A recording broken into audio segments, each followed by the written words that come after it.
Hello everyone, welcome back to my channel Way to Commerce. So in this video, I will be discussing the topic marketing philosophies. ये topic आपका unit 1 में है and this is very important. So इसमें हम क्या पढ़ेंगे? देखो, जो मार्केटिंग है ना, ये जो कंसेप्ट आया है अभी मॉडर्न मार्केटिंग, ये ऐसे ही नहीं आया है.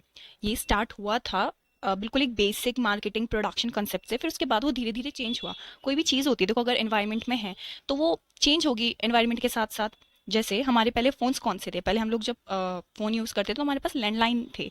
देन फिर हमारे पास आईडी कॉलर आया, फिर कीपैड वाले फ़ोन आए, फिर वो कीपैड और स्क्रीन वाले फ़ोन आए, फिर पूरा फुली टच वाला फ़ोन आ गया. तो ये क्या है? With the time, with the technology change हो रहा है फ़ोन. ऐसे ही मार्केटिंग कंसेप्ट भी with the time, with the technology, environment change हो रहा है, तो मार्केटिंग कंसेप्ट भी टाइम टू टाइम चेंज हुआ है. सो लेट अस सी ये स्टार्ट कहाँ से हुआ था. ये स्टार्ट हुआ था प्रोडक्शन कंसेप्ट से. जैसे आपको नाम से ही समझ आ रहा होगा, प्रोडक्शन. इस कंसेप्ट में सबसे ज़्यादा ध्यान दिया जाता है प्रोडक्शन पे. जो ऑर्गेनाइजेशन है, जो कंपनी है, उसका ज़्यादा ध्यान रहता है कि उसे हाईली प्रोडक्शन करना है, बहुत ज़्यादा मास प्रोड्यूस करना है, मतलब मास डिस्ट्रीब्यूशन, मास प्रोडक्शन करना है. जो उसका प्रोडक्ट है वो इतना प्रोड्यूस करे कि वो जगह जगह पूरे कंट्री में या फिर जो उसका टारगेटेड ऑडियंस है हर जगह पहुंच जाए. ठीक है. तो एग्जाम्पल जैसे आपने देखा होगा कि पहले क्या होता था, जो टूथपेस्ट है ना, हम उसे टूथपेस्ट नहीं, यूजुअली हम उसे कोलगेट बोलते थे कि जाके कोलगेट लेकर आ जाओ. कोलगेट तो it is a company, it is a brand, है ना. प्रोडक्ट क्या है? प्रोडक्ट है हमारा टूथपेस्ट. लेकिन कोलगेट ने अपना टूथपेस्ट इतना वाइडली प्रोड्यूस करा, उसे इतना ज़्यादा डिस्ट्रीब्यूट करा हुआ था जगह जगह कि हर कोई कोलगेट ही यूज़ करता था. तो इस तरह क्या कंसेप्ट यूज़ हो रहा है? Production concept. ठीक है. सो इस प्रोडक्शन कंसेप्ट का अजम्पशन है कि consumer will favour low cost and widely available products. मतलब जो प्रोडक्ट बहुत ज़्यादा अवेलेबल होंगे. जैसे मैं किसी ग्रोसरी शॉप में गई, मैंने बोला मेरे को पतंजलि का टूथपेस्ट चाहिए, लेकिन वहाँ पे वो चीज़ अवेलेबल थी नहीं. ठीक है. वहाँ पे मेरे को कोलगेट मिल गया, मैं कोलगेट लेकर आ गई. ठीक है. तो ये क्या है? अवेलेबिलिटी की वजह से मैंने कोलगेट ले लिया. तो इस कंसेप्ट के अकॉर्डिंग कि जो प्रोडक्ट सबसे सस्ता और इजीली अवेलेबल होता है, कंज्यूमर उसी को लेता है. इस कंसेप्ट में ये माना गया. फिर स्टार्टिंग पॉइंट कहाँ पर है? फैक्ट्री. प्रोडक्शन तो हमारी फैक्ट्री में ही हो रही है ना. तो ये जो कंसेप्ट है वो फैक्ट्री से स्टार्ट होता है. फिर ऑब्जेक्टिव है कि मैक्सिमाइजेशन हमें प्रॉफिट की करनी है और मिनिमाइजेशन हमें कॉस्ट की करनी है. हमें प्रॉफिट कहाँ से अर्न करना है? कॉस्ट कम करके. हमारा जो प्राइस प्रोडक्ट है उसका कॉस्ट कम होगा तो हम उसे कम प्राइस पे बेच पाएंगे. कम प्राइस पे बेचेंगे तो ज़्यादा से ज़्यादा कस्टमर्स लेंगे, तो इससे हमें प्रॉफिट होगा. फोकस किस पे है हमारा? मास प्रोडक्शन पे एंड मास डिस्ट्रीब्यूशन पे. मतलब ज़्यादा से ज़्यादा प्रोडक्शन होगा और ज़्यादा से ज़्यादा डिस्ट्रीब्यूट करेंगे अपने प्रोडक्ट को. Then approach, availability and affordability of the product. Production concept में क्या है कि जो प्रोडक्ट है वो वाइडली अवेलेबल है और सस्ता है. मेन थीम है sell what you can produce. जो ऑर्गेनाइजेशन है, जो कंपनी है, उसका दिमाग में यही रहता है कि जो तुमने बना लिया है ना, जो तुम बना सकते हो उसी को सेल करो. ठीक है. यहाँ पे कस्टमर के बारे में नहीं सोचना है. अपना देखो, जो चीज़ तुम इफेक्टिवली एफिशिएंटली बना सकते हो उसी को प्रोड्यूस करो और उसी को बेचो. यहाँ पे मैनेजमेंट ओरिएंटेशन क्या है? मैनेजमेंट कौन सी ओरिएंटेशन का इस्तेमाल करती है? सेल्स. वो बेचने का कोशिश करती है. कैसे बेचती है? मास डिस्ट्रीब्यूशन के थ्रू. देन ये वाला जो कंसेप्ट है कहाँ पे ये सूटेबल है? जब हमारा डिमांड बहुत ज़्यादा होगा सप्लाई से. मतलब जैसे कोविड था. कोविड में क्या था कि मास्क का जो है ना, डिमांड एकदम से स्पाइक हुआ था. बहुत ज़्यादा लोग मांगने लगे थे कि हमें मास्क चाहिए, क्योंकि अगर मास्क नहीं पहनेंगे तो हमारा चलान हो जाएगा. तो वहाँ पे एकदम से डिमांड बहुत ज़्यादा पड़ा. ठीक है ना. तो उस टाइम पे क्या हो रहा था, हम कहीं पे भी चलते हुए हमें मास्क मिल रहा था ना. जो स्ट्रीट पे बैठे होते हैं उनसे भी हम लोग मास्क ले रहे थे. तो यहाँ पे कौन सा कंसेप्ट यूज हुआ? Production concept. जब हमारी डिमांड बहुत ज़्यादा थी लेकिन सप्लाई कम थी, तो प्रोडक्शन कंसेप्ट वहाँ पे यूज़ किया जा सकता था. हेविली आप प्रोड्यूस करो, उसे जगह जगह अवेलेबल कराओ और सस्ता होगा, तो डेफिनेटली आपका कंज्यूमर अट्रैक्ट होगा. ओके. तो प्रोडक्शन कंसेप्ट में क्या है? प्रोडक्शन की बात की गई है. ज़्यादा से ज़्यादा प्रोडक्शन करो और ज़्यादा से ज़्यादा डिस्ट्रीब्यूट करो. Then next concept is product concept. यहाँ पे किसकी बात हो रही है? प्रोडक्ट की. पहले प्रोडक्शन की बात हो रही थी, अब प्रोडक्ट की. प्रोडक्ट में क्या मेन चीज़ होती है? प्रोडक्ट की क्वालिटी, प्रोडक्ट की फीचर्स, प्रोडक्ट का क्या यूसेज है, उसकी परफॉर्मेंस कैसी है, कितना इनोवेटिव प्रोडक्ट है. तो यहाँ पे इस कंसेप्ट में ज़्यादा से ज़्यादा ध्यान हमारे प्रोडक्ट को ही दिया जाता है. देन इसके अजम्पशन ये है कि कंज्यूमर्स वही प्रोडक्ट लेंगे जिसकी क्वालिटी अच्छी होगी। मतलब अगर मेरे को 5 प्रोडक्ट्स मिल रहे हैं, फॉर से अगर मुझे नूडल्स है, वावाई नूडल्स मिल रही है, यिप्पी मिल रही है, नॉर सूपी मिल रही है, मैगी, ये 4 मेरे को ब्रांड्स मिल रहे हैं, लेकिन मैं कौन से के लिए जाऊंगी? जिसका मुझे लगेगा कि हाँ भैया इस प्रोडक्ट की क्वालिटी अच्छी है, ये वाला नूडल्स है, मैगी नूडल्स है, इसकी क्वालिटी अच्छी है मेरे अकॉर्डिंग, तो I will go for Maggi. ठीक है, तो यहाँ पे प्रोडक्ट की बात होगी। Then starting point again factory में ही, फैक्ट्री से स्टार्ट होगा क्योंकि हम प्रोडक्ट जो है उसका प्रोडक्शन कहाँ होगा? It will start from the factory. Then objective, यहाँ पे हमें प्रॉफिट कहाँ से मिलेगा? हमारे प्रोडक्ट के इम्प्रूवमेंट से। फॉर एग्जाम्पल पहले मैगी था, मैगी फिर कुछ टाइम बाद बैन हो गया था क्योंकि बोल रहे थे कि इसमें जो मसाला है ना that is not good for your health. फिर दोबारा से उस पर काम किया गया और उसका जो भी प्रॉब्लम था उसे इम्प्रूव किया गया और फिर उसे दोबारा से लॉन्च किया गया और बोला ये अब हेल्दी है, यू कैन ईट, अब आपको कोई नुकसान नहीं होगा हेल्दी मैगी में। देन फोकस, प्रोडक्ट कंसेप्ट का मेन फोकस कहाँ रहता है? On making a superior product through advanced technology. मतलब बेस्ट से बेस्ट प्रोडक्ट हमें अपने कंज्यूमर को देना है। यहाँ पे मेन हम यही सोचते हैं कि consumer will only favour that product जिसका अच्छा से अच्छे क्वालिटी होगा, जिसकी परफॉर्मेंस अच्छी होगी, जो बाकी कंपनीज के सेम टाइप ऑफ प्रोडक्ट से कंपेयर करें तो अच्छा होगा। ठीक है, तो फोकस यहाँ पे क्या है कि सुपीरियर प्रोडक्ट दें हम, बाकी जितने भी अवेलेबल है हमारा जो प्रोडक्ट है उन सबके आगे सुपीरियर लगे। देन अप्रोच क्या रहती है? इम्प्रूवमेंट ऑफ क्वालिटी, कि अपने प्रोडक्ट की क्वालिटी को और बेहतर बनाया जाए।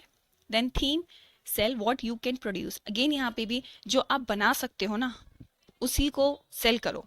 ठीक है, मतलब जो प्रोडक्ट आप बना रहे हो उसको अच्छे से अच्छा बनाओ, लेकिन आप अपने लिमिट्स के आगे मत जाओ। ठीक है, only sell what you can produce. यहाँ पे कोई आप कंज्यूमर से जाके नहीं पूछ रहे हैं कि व्हाट यू वांट, आपकी जो भी नीड्स रिक्वायरमेंट है उसके अकॉर्डिंग हम बनाएंगे, नहीं, ये चीज़ यहाँ पे नहीं होती है। यहाँ पे अपनी मर्जी से हम प्रोडक्ट बनाते हैं और ट्राई करते हैं कि जो प्रोडक्ट बना रहे हैं वो बेस्ट क्वालिटी का हो। Then management orientation is sales orientation. यहाँ पे भी क्या रहेगा? अपना जो प्रोडक्ट हमने बनाया है हम चाहेंगे कि वही प्रोडक्ट हमारे कंज्यूमर खरीदें। Then suitability, when consumer demand technologically superior products. जहाँ पर भी जो कंज्यूमर है वो बेस्ट से बेस्ट या फिर अच्छे से अच्छा प्रोडक्ट चाहेगा, वहाँ पे ये प्रोडक्ट कंसेप्ट यूज़ होगा। जैसे अगर आप कोई स्किन केयर प्रोडक्ट लेने जाओगे, ठीक है, तो वहाँ पे यू कांट मतलब कोई बेकार सी क्वालिटी का नहीं ले सकते ना, उससे आपका स्किन खराब हो जाएगा। आप ट्राई करोगे कि बेस्ट क्वालिटी का हमें प्रोडक्ट मिले। अगर मुझे 5 कंपनियां एक ही चीज़ ऑफर कर रही हैं तो मैं वहाँ पे पैसा शायद ना देखूं, मैं मेन चीज़ वहाँ पे देखूंगी कि प्रोडक्ट कितना अच्छा है, वो कितना मेरे लिए सूटेबल है। तो यहाँ पे जो सूटेबिलिटी है, जब कंज्यूमर बेस्ट से बेस्ट प्रोडक्ट चाहता है, जब हम प्रोडक्ट कंसेप्ट इस्तेमाल करेंगे, प्रोडक्ट पे ज़्यादा ध्यान देंगे। Then next, selling concept. पता ही चल रहा है सेलिंग, यहाँ पे क्या हो रहा है कि कंज्यूमर को हम बोलेंगे कि भैया आप खरीदो। यहाँ पे हमारा मेन रहेगा कि अपने एफर्ट्स लगाएं सारे के सारे सामान बेचने में। तो असम्पशन क्या है? Consumers will favour products that are aggressively promoted. मतलब कंज्यूमर्स को जितने मतलब प्रमोशन किया जाएगा ना जिस प्रोडक्ट का ज़्यादा से ज़्यादा, कंज्यूमर वही चीज़ खरीदेगा। प्रमोशन मतलब क्या हुआ कि you are communicating your product to the consumers. आप उसे बताओगे कि ये प्रोडक्ट क्या है, इसका क्या यूज़ है, उसके बारे में इंफॉर्मेशन दोगे। जब कंज्यूमर इन्फॉर्म्ड रहेगा अबाउट दैट प्रोडक्ट, तो अगर उसे वो चीज़ खरीदनी होगी तो दिमाग में आपकी कंपनी का नाम आएगा ना। फॉर से हम लोग जब भी एडवर्टीजमेंट देखते हैं अबाउट लैक्मी, लैक्मी के बहुत एडवर्टीजमेंट आते हैं हमारे टीवी पे, तो कभी भी मैं सामान लेने जाऊंगी, मुझे अंकल 5 क्रीम्स दिखाएंगे कि ये फेस क्रीम है, तो लैक्मी का प्रोडक्ट का जो है एडवर्टीजमेंट मैंने बहुत ज़्यादा देख लिया, तो मेरे दिमाग में रहेगा कि हाँ यार लैक्मी एक अच्छी कंपनी है, तो मैं बाकी जो कंपनीज अवेलेबल हैं उनके ऊपर मैं अपनी प्रायोरिटी दूंगी लैक्मी को। ठीक है, वहाँ पे मैंने प्रायोरिटी क्यों दिया? क्योंकि वहाँ पे प्रमोशन उसका बहुत अच्छे से किया गया था। ठीक है, देन स्टार्टिंग पॉइंट अगेन ये भी फैक्ट्री से स्टार्ट होगा। यहाँ पे आप कंज्यूमर्स से जाके नहीं पूछोगे, आप अपने अकॉर्डिंग प्रोडक्ट बना रहे हो, लेकिन आप उस प्रोडक्ट को इतने अच्छे से प्रमोट कर रहे हो कि कंज्यूमर्स जो हैं वो खुद अट्रैक्ट हो रहे हैं। Then objective, profit through high pressure selling. मतलब यहाँ पे आप ज़्यादा से ज़्यादा ग्रेट एफर्ट्स डाल रहे हो सेलिंग में, ज़्यादा से ज़्यादा जितने भी एफर्ट्स डालोगे ना उतना ही आपका प्रोडक्ट बिकेगा, और जितना प्रोडक्ट बिकेगा आपको प्रॉफिट मिलेगा। फोकस कहाँ रहता है? Aggressive promotion through personal selling etcetera. Different different जो प्रमोशन की स्ट्रैटेजीज होती है ना, चाहे एडवर्टीजमेंट हो गया, पर्सनल सेलिंग हो गया, पब्लिसिटी हो गया, वो सारी चीज़ें हम यहाँ पे यूज़ करेंगे। जो selling efforts and promotional strategies होती हैं वो सब यूज़ करेंगे। प्रोडक्ट तो आपने अपने अकॉर्डिंग बना लिया, लेकिन उसमें हम क्या ऐड करेंगे? Sales effort and promotion. Then means selling and promotion. किसके थ्रू अपना प्रोडक्ट आप बेच रहे हो, ज़्यादा से ज़्यादा आप उसे प्रमोट कर रहे हो। मेन थीम है सेल व्हाट यू हैव, जो आपके पास है ना आप उसको बेचो। अब आपको कोई भी तरीका अपनाना पड़े, कोई भी सेलिंग एफर्ट्स डालना पड़े, कोई भी आपको प्रमोशनल स्ट्रैटेजी यूज़ करनी पड़े, यूज़ दैट। बस जो आपके पास है बेचो उसे। Then management orientation is sales orientation, वही सेलिंग पे ज़्यादा ध्यान है। आपने वो कहावत तो सुनी होगी शायद कि गंजे को भी कंगी बेच देना, वो चीज़ यहाँ पर आएगी कि कंज्यूमर को उस चीज़ की रिक्वायरमेंट नहीं है, but still as a company आप वहाँ पे सेलिंग एफर्ट्स, सेलिंग टेक्निक्स ऐसी यूज़ करो कि सामने वाले को अगर रिक्वायरमेंट नहीं भी है ना, वो सामान खरीद ले, ठीक है, उससे लगे कि yes I need that product. तो यहाँ पे आपका मेन क्या है, selling efforts and promotional strategies. So यहाँ पे मेन क्या है, goods are not bought but sold, मतलब गुड्स है ना, हमें खुद को, जैसे जो कंज्यूमर्स हैं वो नहीं खरीद रहे, उनको ज़बरदस्ती दिए जा रहे हैं, यहाँ पे बेचा जा रहा है। Okay, then next concept is marketing concept. यहाँ पे हमारा मेन मार्केटिंग की बात हो रही है, ठीक है। सो अजम्पशन क्या है कि consumers will favour products that best satisfy their needs. यहाँ पे नीड्स एंड वांट्स किसके देखे जा रहे हैं, कंज्यूमर के अकॉर्डिंग हम क्या सामान बना रहे हैं। मार्केटिंग कंसेप्ट जो है किस पे एम्फेसिस देता है, सबसे ज़्यादा वो एम्फेसिस देता है अपने कस्टमर की नीड्स एंड रिक्वायरमेंट्स को। कंज्यूमर को समझेंगे सबसे पहले, फिर उसके बाद हम प्रोडक्ट बनाएंगे, देन हम सेल करेंगे। ओके, देन स्टार्टिंग पॉइंट क्या है, मार्केट। मार्केट मतलब जो जहाँ पे हमारे कंज्यूमर्स हैं उनके पास जाना, टारगेट मार्केट या टारगेट ऑडियंस के पास जाना, पूरा मार्केट स्टडी करना, फिर उसके बाद फैक्ट्री में जाके प्रोडक्शन करना। Objective is through consumer satisfaction, जो हमें अपना प्रॉफिट अर्न करना है कहाँ से मिलेगा, कंज्यूमर जब फुली सेटिस्फाइड हो जाएंगे। कंज्यूमर को सेटिस्फाई करना है, जो उनका रिक्वायरमेंट है वो सारी चीज़ उसी के अकॉर्डिंग बना के देनी है। कंज्यूमर सेटिस्फाई होगा तो फर्दर परचेजेस करेगा, और फर्दर परचेजेस करेगा जब भी तो प्रॉफिट होगा। एक बार खरीद के घर पे बैठ गया, फिर वो कहेगा मेरे को मज़ा नहीं आया, अच्छा नहीं लगा इसका प्रोडक्ट, फॉर से उसने कोई और कॉम्पिटिटर को स्विच कर लिया, तो वहाँ पे हमारा प्रॉफिट नहीं आएगा। एक बार जब कस्टमर ने सामान लेके वो दोबारा नहीं आ रहा है, इसका मतलब वो फुली सेटिस्फाइड नहीं है। तो जब तक कंज्यूमर सेटिस्फाई नहीं होगा वो फर्दर परचेजेस नहीं करेगा, फर्दर परचेजेस नहीं होंगे तो प्रॉफिट अर्न नहीं होगा। Then focus, focus is on understanding and meeting the needs of consumers, या कस्टमर्स की जो हमारी नीड्स हैं, वांट्स हैं, उसे समझना, फिर उसको उसी के अकॉर्डिंग प्रोडक्ट्स को, सर्विसेज को बनाना। Then means integrated marketing techniques हमारा मेन रहेगा यहाँ पे अप्रोच। इंटीग्रेटेड मार्केटिंग टेक्निक्स मतलब 4 P's, जो हमारे 4 P's है ना, प्रोडक्ट, प्राइस, प्लेस, प्रमोशन, इन चारों चीज़ों पे ध्यान रखना है हमें। पूरा अच्छे से प्लान बनाना है, उसे इम्प्लीमेंट करना है, जब जाके हमारा मार्केटिंग कंसेप्ट होगा, ठीक है। प्रोडक्ट की क्वालिटी कैसी होनी चाहिए वो देखेंगे, प्राइस उसका इतना होना चाहिए कंज्यूमर हैप्पीली दे, ठीक है। प्लेस, प्लेस मतलब हमें सही टाइम पे सही जगह पे अपने कस्टमर को अपना प्रोडक्ट देना है। अगर सही टाइम पे सही जगह पे नहीं मिला तो कस्टमर दूसरा प्रोडक्ट लेके चला जाएगा, ठीक है। प्रमोशन, प्रमोशन मतलब हमें अपना जो प्रोडक्ट है अच्छे से कम्युनिकेट करना है कि उसके क्या क्या फीचर्स हैं, कितना अच्छा है बाकी अवेलेबल प्रोडक्ट से, ठीक है। देन यहाँ पे मेन थीम है produce what you can sell, मतलब आप जो बेच सकते हो ना सिर्फ उसी को प्रोड्यूस करो। और आप क्या बेच सकते हो, जो कंज्यूमर को रिक्वायर्ड है, मतलब वही चीज़ प्रोड्यूस करो जो कंज्यूमर को रिक्वायर्ड है, जब भी सेल होगा, वरना सेल नहीं होगा। कंज्यूमर को अगर रिक्वायर्ड नहीं है ना तो कंज्यूमर नहीं खरीदेगा। Then management orientation is consumer orientation, मतलब सबसे ज़्यादा ध्यान हमारा कंज्यूमर्स पे ही रहता है कि उसकी नीड्स एंड वांट्स सेटिस्फाई हो, उसके अकॉर्डिंग हमारा प्रोडक्ट बने, और कंज्यूमर्स को आफ्टर सेल सर्विसेज भी हम अच्छी दें ताकि वो हमारे एक लॉयल कस्टमर बन जाए। Then suitability when supply exceeds demand, मतलब जब हमारा जो सप्लाई है वो बहुत ज़्यादा हो गया, ठीक है, पर उतना डिमांड नहीं है मार्केट में, फॉर से 5 लोगों को शूज़ खरीदने हैं लेकिन मार्केट में 1000 शूज़ हैं, मतलब शूज़ तो बहुत सारे हैं लेकिन सिर्फ 5 को खरीदने हैं। तो as a seller, as a company मैं क्या करूँगी, मार्केटिंग कंसेप्ट यूज़ करूँगी, जो कंज्यूमर्स को चाहिए उसके अकॉर्डिंग ही मैं शूज़ बनाऊंगी और उनके अकॉर्डिंग ही मैं बेचूंगी, ठीक है। उन जिनको जितना उन्हें प्राइस चाहिए, मतलब पूरा एक इंटीग्रेटेड मार्केटिंग प्लान बनाऊंगी मैं और फिर सामान बेचूंगी। तो यहाँ पे ये मार्केटिंग कंसेप्ट वहीं यूज़ करा जाता है जहाँ पे जो है ना डिमांड कम होती है लेकिन सप्लाई बहुत ज़्यादा होती है, या फिर आपके पास बहुत सारे कॉम्पिटिशन है मार्केट में ऑलरेडी, जब आप यहाँ पे मार्केटिंग कंसेप्ट यूज़ करोगे। सो मार्केटिंग कंसेप्ट में मेन क्या है हमारा, कंज्यूमर और कंपनी के बीच का रिलेशन जो बहुत अच्छा होना चाहिए, कंज्यूमर फुली सेटिस्फाई होना चाहिए और कंपनी को पूरा पूरा प्रॉफिट मिलना चाहिए, ठीक है। देन हमारा आता है सोसाइटियल कंसेप्ट। सोसाइटियल कंसेप्ट नाम से ही पता चल रहा है कि सोसाइटी की बात हो रही है यहाँ पे।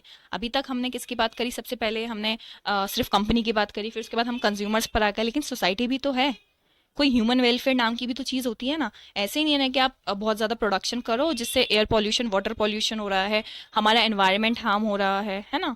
तो फिर उससे क्या होगा, एट द एंड घूम फिर के जो कंज्यूमर्स हैं उन पे भी तो आएगी ना प्रॉब्लम्स।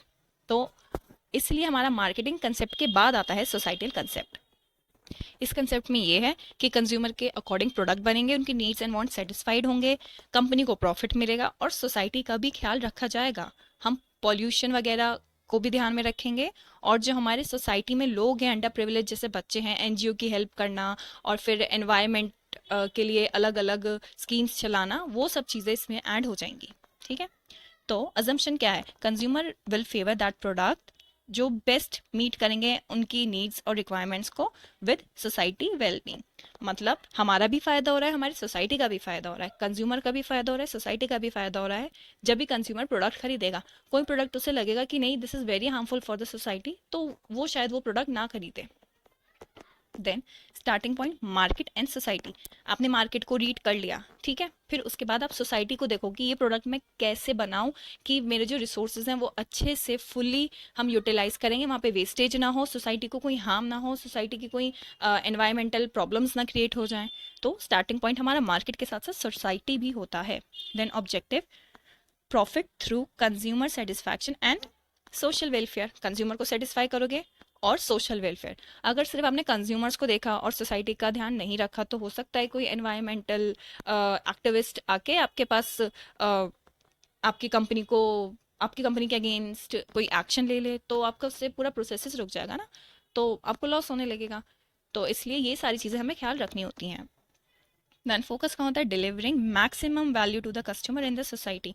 आपका कंज्यूमर के साथ साथ यहाँ पे सोसाइटी भी है, उसका भी ध्यान रखना है। Then means integrated marketing techniques, again वही यहाँ पे भी आपको 4 P's का ही ख्याल रखना है, ठीक है, उसके साथ साथ सोसाइटी का। मेन थीम है यहाँ पे, produce what you can sell along with the protection of consumer and society welfare. मतलब कंज्यूमर की नीड्स एंड वांट्स के अकॉर्डिंग आपने बना दिया, उसके साथ आपको क्या ख्याल रखना है, कंज्यूमर्स की सारी प्रोटेक्शन जो कंज्यूमर राइट्स होती हैं वो, और सोसाइटी की वेलफेयर। ठीक है, मतलब ह्यूमन वेलफेयर हो गया, वो सारी चीज़ें यहाँ पे आपको ख्याल रखनी है। Then management orientation, social welfare oriented. यहाँ पे हमारा क्या है, सिर्फ और सिर्फ हमें कंज्यूमर का ख्याल नहीं रखना है, पर along with the consumers social welfare को भी देखना है। मैनेजमेंट इन दोनों चीज़ पे ध्यान रखेगी। Then suitability, when there is intense competition in the market, plus society क्या एक्सपेक्ट करिए बिजनेस से कि आप रिस्पॉन्सिबल हो। ठीक है, जैसे आजकल का है, आपने सुना होगा एक एग्जांपल शायद ममाज अर्थ का। ममाज अर्थ में क्या है, विद एवरी, ममाज अर्थ की एक टैगलाइन है कि with every order you place we will plant a tree. तो इससे हम लोग एज अ कंज्यूमर हमें लगेगा यस, जब हम ममा अर्थ से कुछ भी खरीद रहे हैं तो हमारे सिर्फ उस एक परचेज से एनवायरनमेंट के लिए भी कुछ अच्छा हो रहा है। ठीक है, तो सूटेबिलिटी क्या है, कंपटीशन बहुत है, उसके साथ साथ आपको पता है कि सोसाइटी भी आपसे एक्सपेक्ट कर रही है कि आप रिस्पॉन्सिबल रहो, जो आपको रिसोर्सेज मिल रहे हैं उनका प्रॉपर यूटिलाइजेशन करो, कोई वेस्टेज ना करो। ओके, तो सोसाइटल कंसेप्ट में क्या है, हमारा सोसाइटी, कंज्यूमर और कंपनी तीनों का ख्याल रखा जाएगा। Then next is holistic marketing concept. So holistic का मतलब क्या होता है, होलिस्टिक मतलब किसी की ओवरऑल बात कर रहे हैं हम, या किसी के एंटायर के बारे में बात कर रहे हैं, या कुछ full as a full concept के बारे में बात करें। तो होलिस्टिक मतलब मार्केटिंग एज अ होल, या एक एंटायर मार्केटिंग के, मतलब मार्केटिंग के सारे एस्पेक्ट्स, जितने भी एस्पेक्ट्स हैं ना मार्केट के, वेदर इंटरनल या एक्सटर्नल, सारी चीज़ों की जब बात की जाएगी तो उसे हम बोलेंगे holistic marketing concept. The holistic marketing concept is based on the development, design, and implementation of marketing programs, processes, and activities that recognize their breadth and interdependencies. It recognizes that everything matters in marketing and integrated perspective is often necessary. तो marketing concept जो है वो किस पे based है, सबसे पहले development, design and implementation. Development, design and implementation, किस चीज़ का डेवलपमेंट, किस चीज़ का डिज़ाइन और किस चीज़ का इम्प्लीमेंटेशन, मार्केटिंग प्रोग्राम जिसमें हम अपना 4 P's प्लेस करेंगे। ठीक है, then processes and activities.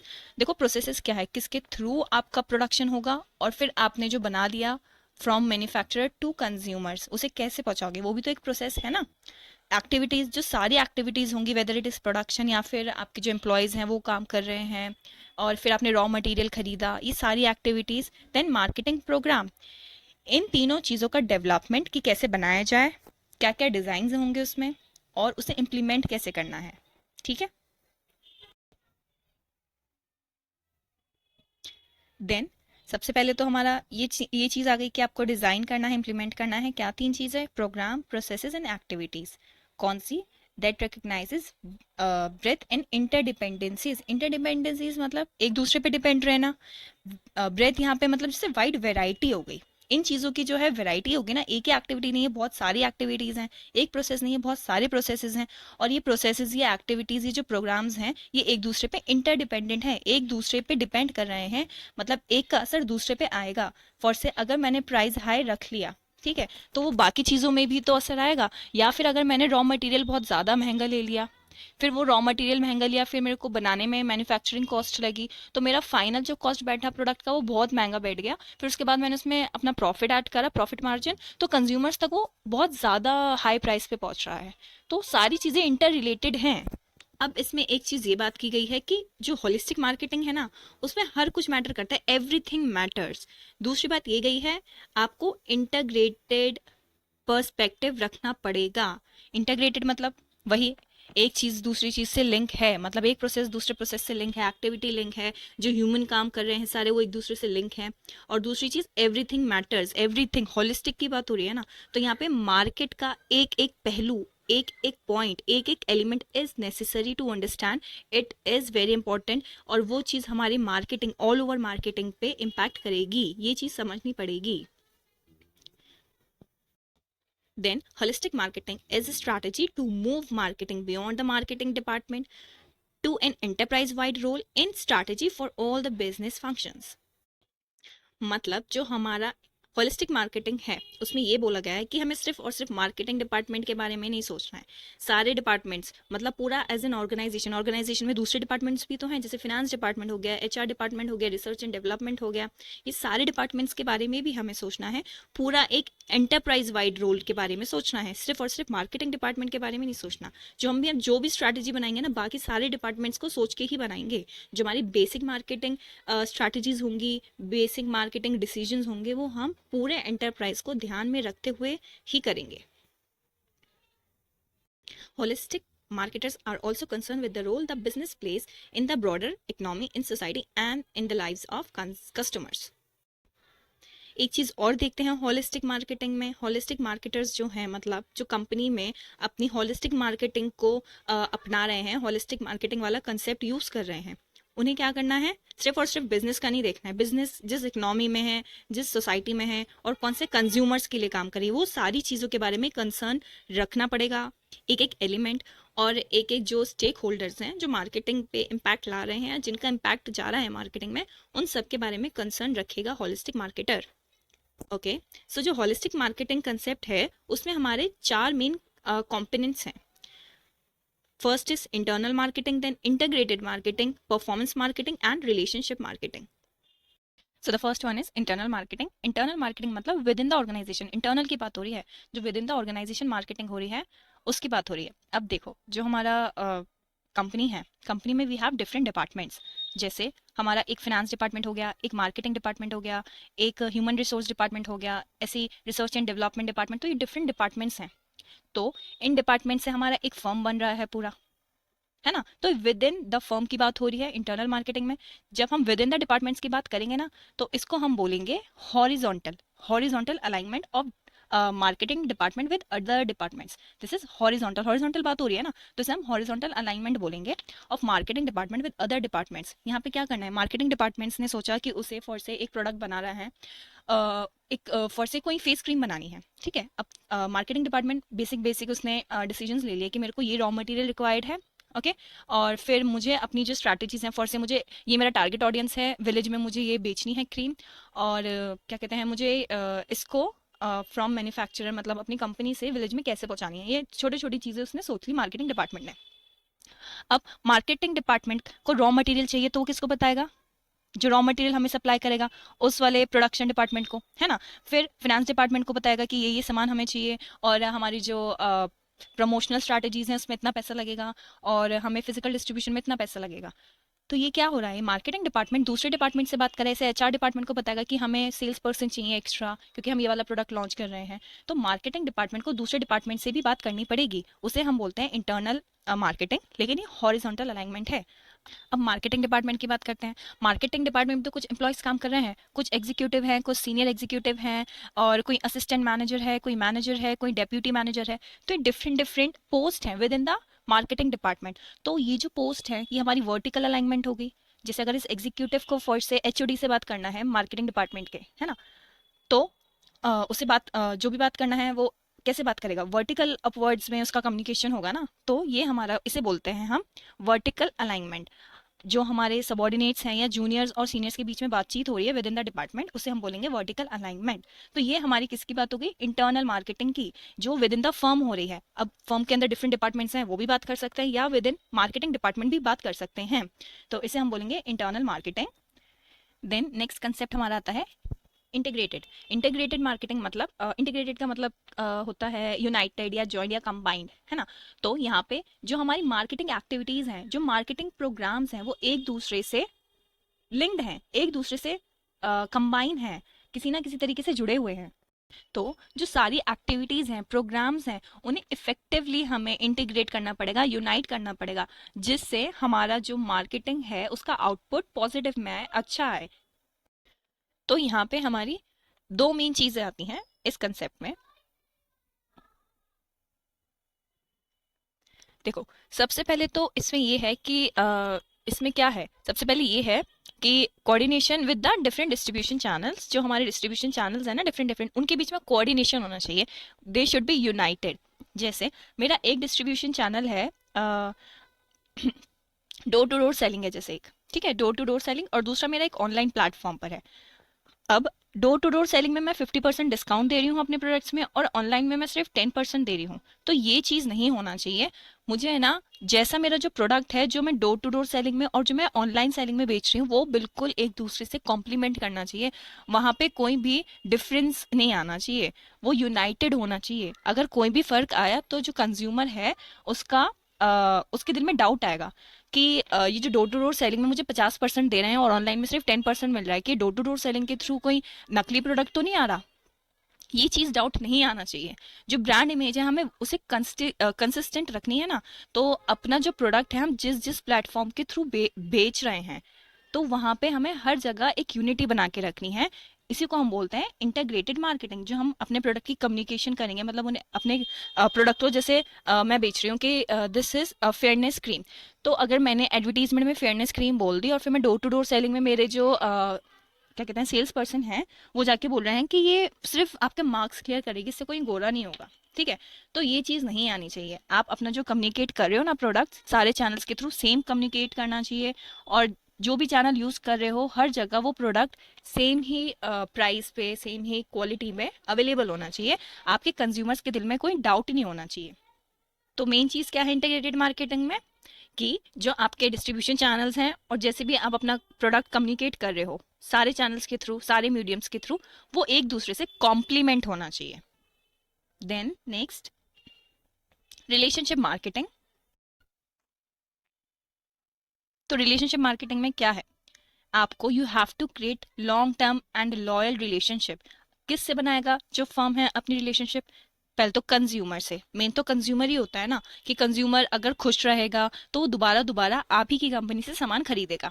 Then आपके जो सप्लायर्स हैं उनके साथ भी तो एक अच्छा रिलेशन बनाना पड़ेगा। जैसे आप दिवाली पे क्या करते हैं, जो फर्म है सप्लायर्स हैं एम्प्लॉयज को गिफ्ट्स वगैरह देते हैं, क्यों, ताकि वो खुश रहें, है ना। ऐसा कहीं कंपल्सन तो नहीं है कि दिवाली आएगा तो आपको गिफ्ट ही देना है। तो वहाँ पे एक रिलेशनशिप बिल्ड करने के लिए हम यूजुअली एक दूसरे को दिवाली पे गिफ्ट देते हैं, जो आपके बिजनेस से रिलेटेड होते हैं उन लोगों को।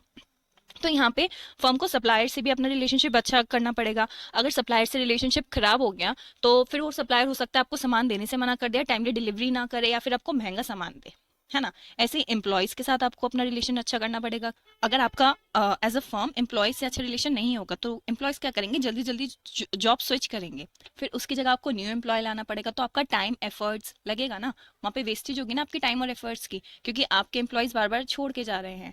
तो आपको अपने एम्प्लॉयज के साथ भी अच्छा रिलेशन बना के रखना है, ताकि वो लॉन्ग टर्म आपकी कंपनी में काम करें और वो लॉयल एम्प्लॉयज बन जाएं, ठीक है। तो रिलेशनशिप आपका सिर्फ यहाँ पे कस्टमर के साथ नहीं, आपको सप्लायर्स, एम्प्लॉयज और फिर दूसरे स्टेक होल्डर्स होते हैं, जैसे कि इन्वेस्टर्स हैं, कुछ आपकी कंपनी में इन्वेस्ट कर रहे हैं, उनके साथ अच्छा रिलेशन बना के रखो। फिर ऐसी बैंक्स हो गए और कोई डीलर्स हो गए, डिस्ट्रीब्यूटर्स हो गए, हर किसी के साथ आपका रिलेशनशिप अच्छा होना चाहिए। इसी को बोलते हैं हम रिलेशनशिप मार्केटिंग। ठीक है। Then next is performance marketing. अभी तक जो हमने 3 मार्केटिंग के कंसेप्ट्स पढ़े हैं, इंटरनल, इंटीग्रेटेड और रिलेशनशिप मार्केटिंग। यहाँ पे हम किसकी बात कर रहे हैं? दूसरों की बात कर रहे हैं, कस्टमर्स की बात कर रहे हैं, एम्प्लॉयज की बात कर रहे हैं। ठीक है। अब जो हमारा परफॉर्मेंस मार्केटिंग है, ये हमारा रिजल्ट है कि जो हमने इतनी मेहनत करी है इन 3 स्टेजेस पे, ठीक है, उतना रिटर्न मिल रहा है या नहीं। परफॉर्मेंस मार्केटिंग को अगर मैं सीधे साधारण वर्ड्स में बोलूं तो उसका मतलब होता है कि जो हमने सारी मेहनत करी है उसका एक परफॉर्मेंस इवैल्यूएशन हो रहा है। यहाँ पे financial evaluation, non financial evaluation दोनों देखेंगे कि आपके फाइनेंशियल रिटर्न्स कैसे आ रहे हैं और नॉन फाइनेंशियल रिटर्न्स कैसे आ रहे हैं। नॉन फाइनेंशियल रिटर्न्स क्या हो गए आपके, जो आप लॉन्ग टर्म रिलेशनशिप बनाना चाह रहे थे वो अच्छी बनी है या नहीं बनी। और फाइनेंशियल क्या हो गया, वही आपका प्रॉफिट कितना हुआ है, प्रॉफिट से आपका ग्रोथ कितना हुआ है। और नॉन फाइनेंशियल में एक चीज और आ जाती है, आपकी कंज्यूमर सेटिस्फैक्शन कैसी है, आपने सोशल रिस्पॉन्सिबिलिटी अच्छे से निभाई या नहीं निभाई। तो यहाँ पे आपकी पूरी एक परफॉर्मेंस इवैल्यूएशन होगा। ठीक है, मार्केटिंग में। तो यहाँ पे मेन 3 चीजें आती हैं परफॉर्मेंस मार्केटिंग में, जिसे हम बोलते हैं ट्रिपल पीज। ट्रिपल पीज क्या होती हैं हमारी? ट्रिपल पीज होती हैं हमारी पीपल, प्लैनेट एंड प्रॉफिट। ठीक है। तो पीपल क्या हो गए? वही सारे लोग जो आपके बिजनेस से जुड़े हुए हैं, डायरेक्टली जुड़े हैं या इनडायरेक्टली। कंज्यूमर्स हैं, डिस्ट्रीब्यूटर्स हैं, कोई कॉन्ट्रीब्यूटर्स हैं, एवरीवन। प्लैनेट कौन सा हो गया? आपका एनवायरनमेंट, आपकी सोसाइटी। प्रॉफिट जो आप अर्न करना चाहते हो, प्रॉफिट आएगा जब भी तो आपकी कंपनी ग्रो करेगी, आप फ्यूचर देख पाओगे अपनी कंपनी का कि हाँ मेरी कंपनी आगे ग्रो कर रही है, मुझे फर्दर ब्रांचेस खोलनी है। ठीक है। तो होलिस्टिक मार्केटिंग हमारे यहाँ पे क्या हो गया? यहाँ पे हमने सारी फोर्सेस की बात करी है जो एक साथ काम कर रही हैं, जिससे मेरा मार्केटिंग या फिर जो मैं अपना प्रोडक्ट आगे लेकर आ रही हूँ उसका फेलियर या फिर उसका सक्सेस डिसाइड करेगा। ठीक है। तो होलिस्टिक मार्केटिंग के हमारे मेन 4 कंपोनेंट्स हैं, internal marketing, integrated marketing, performance marketing and relationship marketing. Internal marketing में क्या है? Marketing department with in and with other departments, उनका कम्युनिकेशन अच्छा होना चाहिए और आपस में स्मूथली वर्क करना चाहिए। इंटीग्रेटेड मार्केटिंग में क्या है? All distribution channels and communication about the product आपस में कॉम्प्लीमेंट करनी चाहिए। देन रिलेशनशिप मार्केटिंग, इसमें क्या होता है? Developing long term relationship with everyone जो आपके डायरेक्टली और इनडायरेक्टली बिजनेस को इफेक्ट कर रहे हैं। देन परफॉर्मेंस मार्केटिंग, उसमें क्या करते हैं? हम अपनी परफॉर्मेंस इवैल्यूएट करते हैं कि हमारे फाइनेंशियल और नॉन फाइनेंशियल रिटर्न्स जैसे हमने एक्सपेक्ट किए थे वैसे हैं या नहीं। तो this is about holistic marketing. I hope आपको आज के जो सारे टॉपिक्स हैं समझ आए होंगे। Thanks for watching.